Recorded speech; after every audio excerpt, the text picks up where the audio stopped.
काफी समय पहले की बात है। किसी जंगल में कालू कौवा और टोनी चिड़िया और तोते मियाँ रहा करते थे। तोते अपने जंगल पर राज किया करता था। सारे जंगल के पक्षी इसकी बात मानते थे। इसकी एक सुंदर सी बेटी भी थी जिसे ये बहुत ही ज्यादा प्यार करता था। टोनी चिड़िया के अलावा किसी को भी ये अपनी बेटी के पास आने नहीं देता था, जिसकी वजह से कालू कौवा और उसकी पत्नी गोरी हर वक्त टोनी चिड़िया से जलते रहते थे। कालू कौवा अपनी पत्नी से कहता है, अरे गोरी देखो, ये तो राजा तो बस टोनी चिड़िया से ही बात करता है और उसको ही फल वगैरह देता है, हमें तो कुछ देता भी नहीं। और साथ ही साथ की बेटी को भी देखो, सारा सारा दिन टोनी चिड़िया के साथ ही रहती है। भी तो परिंदे हैं, हमारे साथ तो इन्होंने कभी ऐसा किया ही नहीं। हमें सारा दिन तंग करते रहते हैं, सारा काम भी हमसे ही करवाते हैं। और इसकी पत्नी गोरी भी इसका साथ देती और कहती है, हाँ कालू, हमारे साथ तो होते ही ऐसे है कुछ।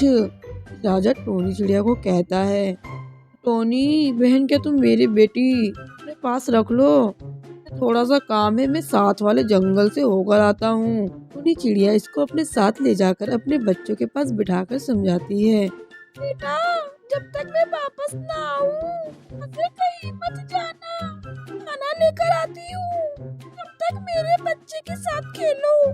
तीनों बच्चे आपस में खेल रहे होते हैं रोजाना। चिड़िया तोते का बच्चा ख्याल रखते हुए देखकर कालू और गोरी बहुत ज्यादा गुस्से में आ जाते हैं। कालू कौवा कहता है, और इसे हम बताते हैं कि हम कौन है, हम भी इसी जंगल में रहते हैं। तोता मियाँ ने तो कभी हमसे कभी ऐसे बात ही नहीं की और ना ही पर एतबार किया है जैसे चिड़िया पर करता है। ना जाने क्या है इस चिड़िया के अंदर, सारा दिन तोते का ख्याल रखते हैं, भी ये हमारी बात नहीं मानता। फिर इसकी पत्नी इसको कहती है, हम ऐसा करते हैं, टोनी चिड़िया के घोंसले को तोते की बेटी को उठाकर कहीं दूर छोड़ाते हैं।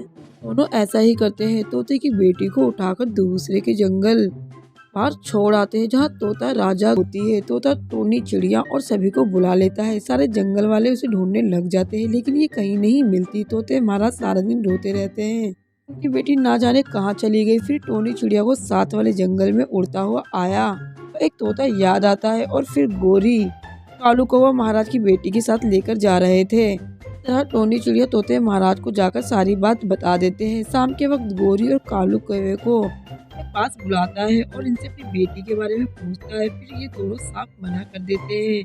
साथ वाले जंगल से आया हुआ तोता राजा की बेटी को साथ लेकर वहां पहुंच जाता है और राजा की बेटी से बताता है, कालू भैया और गोरी आंटी मुझे फिर से साथ वाले जंगल में छोड़ दिया था और ये तो तोते भैया हैं जिन्होंने मुझे यहाँ वापस पहुँचा दिया।